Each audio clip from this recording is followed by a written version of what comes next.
I think at this point, everybody in finance has heard the stat that like 90% of asset managers underperform the index over a long enough period of time. But what the book Capital Returns argues is that the reason behind that is because investors are going about the process the wrong way. So what I'm going to do in this video is go through a few of the key learnings from the book Capital Returns, including the asset growth anomaly, why traditional methods of financial analysis fail, what the capital cycle is and what the big thesis of the book really is in the first place, how to spot when the capital cycle is turning and which businesses to look at, when the capital cycle fails and should not be used as a methodology, and then finally my personal thoughts as a CPA and senior financial analyst. So let's just jump into it. Like I said, the first takeaway for me from this book was the asset growth anomaly. So this is the idea that a lot of investors have where they think that large investment into an industry is going to lead to large returns in the future. Basically, as a company pours money into new infrastructure, they're able to expand capacity or build out operations, and at some point, all of those assets are going to get turned on, and the business will be able to serve so many more customers, and that will lead to growth in the sales, and then therefore growth in earnings, and growth in the stock overall. And typically, the market prices this in, and the stock goes up, reflecting that optimism. The point they make in the book, and they use some financial studies to back it up as well as a few case studies,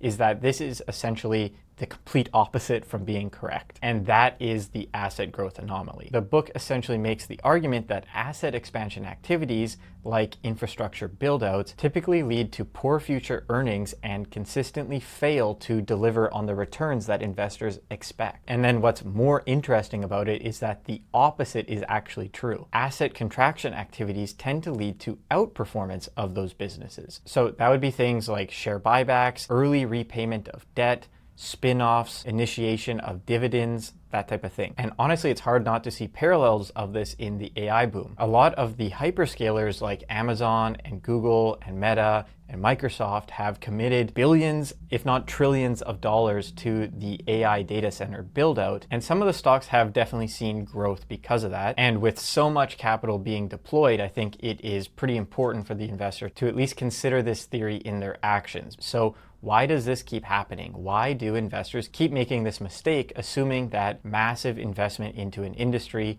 is going to lead to fantastic future returns? That is my next takeaway from the book, why the traditional methods fail. And the point here overall is that the traditional method of valuing a business, where you try to project the sales out into the future, the costs out into the future, the overall growth of the business and the cash flows, and then discount that back, is ultimately a demand forecasting activity. Where a market is a mix of supply and demand, investors are taking the side of demand in terms of trying to figure out if a business is a good investment or not. And while it's certainly true that the value of a business is the future cash flows that business will earn over the course of its life, discounted back, it's certainly not the case that it's easy to predict that. Anytime you're building one of these models, even if you try to do it in a conservative way, it's more or less impossible to do it without making a lot of assumptions based on your experiences and your biases, and ultimately trying to be reasonable, where you might look at all the facts and say, oh, I think it could go up 100%, and then say, well, that seems pretty aggressive, so I'm going to cut it back. And maybe you're wrong. And that can work in the other direction as well. Maybe you're too pessimistic. It's just really, really hard to predict the future. And that is why the capital returns approach takes the flip side of things and tries to look at the supply side dynamics of an industry to find investment candidates. Focusing on supply, it turns out, is a lot easier than trying to predict demand, because you can see very clearly when supply is growing in an industry or when it is shrinking. We can take the AI industry again as an example. It doesn't take a genius to see that supply is increasing in that market, and you can forget about the demand. You don't have to think about it. It's just a lot of money is flowing in and supply is increasing. We know that. We're focusing on the here and now. And because of that, we're placing less reliance on our ability to predict the future and more reliance on what's happening on the ground level today. This is the core of the framework, the capital cycle, and the next section of the video. So this is how the capital cycle generally works. A business or a couple businesses will find success in a market through a great product or service or limited competition, and will see a lot of growth and a lot of great returns for their investors because of that. That success doesn't go unnoticed, and it attracts capital into the industry. New startups will enter the industry and investors will back them with capital, and ultimately that will increase the supply of the given product or service in the wider market. And what we know about competition is that it is good for the consumer. It leads to better product and lower prices most of the time, unless there are structural reasons behind a business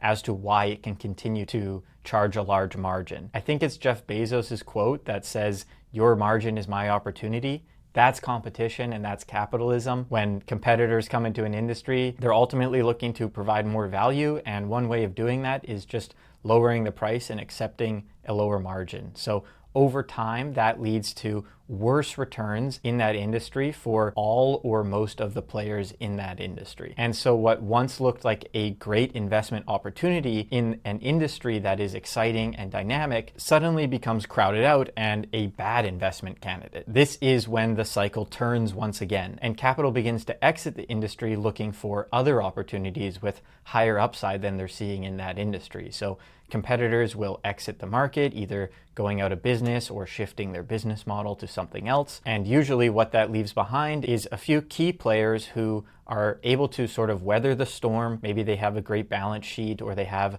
a bigger business backing them, or a better business model where they can fund their operations through their margin because they have some sort of structural advantage. And those players are ultimately able to move away from a focus on price, and they can focus on competing with more value-added services, and it sort of settles into a pseudo oligopoly with just a few key players that are able to make pretty nice returns over a longer period of time. So if you buy the argument, which I do, it actually implies that strong demand growth is a value destruction signal. It's a signal not to invest in an industry because it entails a future where there will be too much competition for businesses to really earn a great return on their investment. So given that we now understand the capital cycle, how can we use it in guiding our actions as investors? The first thing we should do is understand some of the signs that point towards the capital cycle turning in either direction, because that will help guide us as to the moment that we should start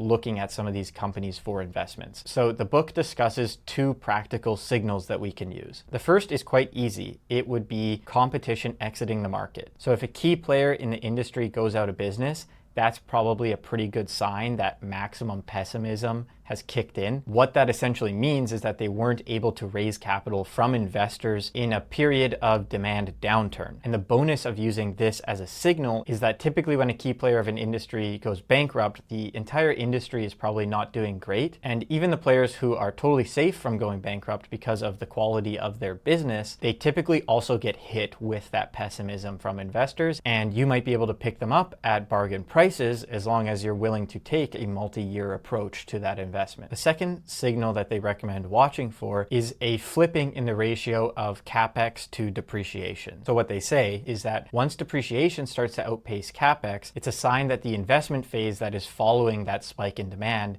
is sort of unwinding or returning back to baseline. The firms are no longer racing to add supply into the industry, and that will allow demand to catch up and reach a steady state where, again, those key players can hopefully form the sort of pseudo oligopoly and get the returns that investors actually wanted in the first place. So for me, one of the things that I've been talking about on this channel for the last couple of weeks is Nintendo. And part of my theory right now is that that is an industry that is currently seeing an outflow of capitals. It's at the point where the capital cycle is starting to turn. And although Microsoft is of course not going out of business, they are performing some major restructurings on Xbox after they essentially lost the console war. Mobile growth is starting to slow down. There's sort of a lot of things happening in that industry that signal to me that investment is flowing out of the industry towards AI and other stuff. And if you're interested in that, you should check those videos out. That said, when we do identify an industry where the capital cycle is starting to turn, what type of businesses should we be looking at as an investor? So one of the key things that I think you have to take away from this book is that the book is not saying we should throw the baby out with the bathwater. A lot of the fundamentals of investing are still true. You can't overpay for a business. And they do split investment candidates into sort of the two traditional piles of businesses that we usually look at, being value businesses and growth businesses. So growth businesses are the businesses where the market is sort of dramatically undervaluing the terminal size of the opportunity. So these are not the dominant players. They might not even be profitable yet. But the thing that they try to keep in mind when looking at growth businesses is that the TAM, the total addressable market, is a lot bigger than the current market is assuming. So I think one of the great examples from the recent history on this is Uber. You know, when Uber first came on the scene as a ride-sharing app, investors were comparing the TAM to the total size of the taxi industry. And what it turned out is that Uber was able to turn their business and the idea of connecting a customer with a driver into a ton of other different markets and opportunities that simply didn't exist before. Obviously, food delivery, they do package delivery now, and I know that they're expanding into a whole bunch of other categories as well as just the idea of having an app layer in front of your customer that you can add advertising into. And the data that you have about someone going from one place to another is pretty valuable in that context. So that's something that a lot of investors missed when it came to Uber when they were really in their growth stage. The second type of businesses, being value businesses, are really the sort of Warren Buffett style businesses that have some sort of quality or barriers to entry in the industry that the market doesn't really understand, and actually will allow that business to have a very long and profitable economic runway in front of it. So the market is sort of assuming that the competitive pressures and dynamics that we talked about before are sort of going to eat away at the returns of this business. But in reality, because of those features that it has, it's actually probably going to be able to withstand the pressure of competition for a lot longer than the market assumes, and therefore it should have a higher terminal value and a higher price overall. So it's undervalued by the market, essentially. So at this point in the video, it probably makes sense to talk a little bit about where the book says the capital cycle doesn't work, or where it fails to identify investment candidates that actually will produce a great return in the future. And for this, it brings up three key categories of industries where the methodology will fail. The first is industries where the product is extremely complicated. And the example that they use is the car industry. Hey, I did a bad job explaining this part, so I'm just gonna re-explain it here. The book uses car manufacturing as an example of an industry where a complex product offering doesn't produce the results that you would expect under the capital cycle framework. But before we get into the car manufacturing example, think about the paper industry, like businesses selling A4 paper. It's not really a product that you can differentiate in any way. So the competition essentially comes down to price. And what this means is you get a sort of tit for tat industry dynamic where one player might lower their prices, and then just by lowering their prices, it essentially broadcasts their strategy to everyone else. The other major players will make the same pricing change, and the competition landscape basically resets, and that can go in either direction. The reason why the car industry doesn't work is because there's so many different value components that go into the decision of what the product offering actually is. There's the car itself and all the feature specifications. There's the financing terms, and that can vary on rate or length. There's safety regulation compliance. There's how hard you lead into marketing of the product. Even things like quality of service and warranty execution all sort of play into the decision that the customer has to make with what car that they buy. And what that means is that a business in the industry can change their offer without changing the sticker price on the car. And that obscures the strategy that they're taking in the industry. And the other players have a much harder time following exactly what is going on and how each offer competes with each other. It sort of just blurs the picture of what is happening in that industry. And because of that, you don't get the tit for tat dynamic, which makes the capital cycle work so efficiently. Okay, back to the video. The second type of industry that the book highlights that doesn't work is when there is political interference. So the capital cycle depends on free, uninterrupted market processes doing what they do in order to attract capital and then clear it out when returns are not satisfactory. And most importantly, underperformers must be forced to exit the industry if they're not achieving a return on their invested capital higher than the cost of capital itself. The issue is that when a government has a stake in a specific business or in the success of an industry, there is an incentive for them to sort of step in and push the market in different ways that disrupts the market mechanism from doing what it does best. And the example that they use here is the European airline industry. Supposedly in Europe, which I have to take their word for, there is a lot of national champion airlines. And what happens is that when their returns fail to come in and above the cost of capital, they don't restructure the business at all because they have the backing of the government.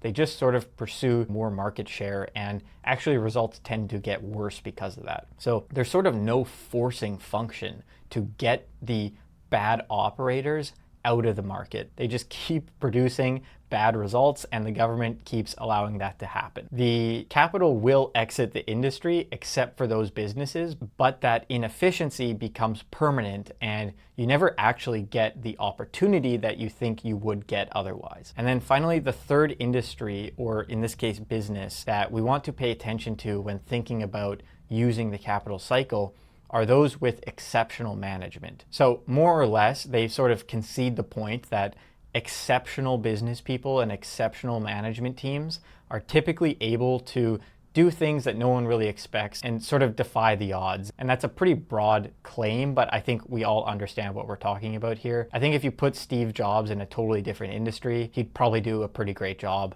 regardless. So there's just sort of like these key people and key teams that are able to do things that sort of defy the rules and produce returns that are typically way outsized any sort of simple methodology can deliver. So let me give you my personal opinion on the book. First of all, I think that most of what they're talking about is absolutely correct. And that is also why it kind of stings a little bit as a financial analyst to admit that the point that they're making about the mistakes that financial analysts make are true to an extent. There is definitely a lot of assumptions and bias in any model that gets made. That being said, I don't think it makes the process invaluable, and the fact that everyone still does it, I think sort of speaks for itself in that regard. Really what an analyst is doing and what a model is doing is acting as a tool for you to think about the business or the opportunity or a project. You know, whether I'm managing my own money and investing that, or I'm building a very complicated model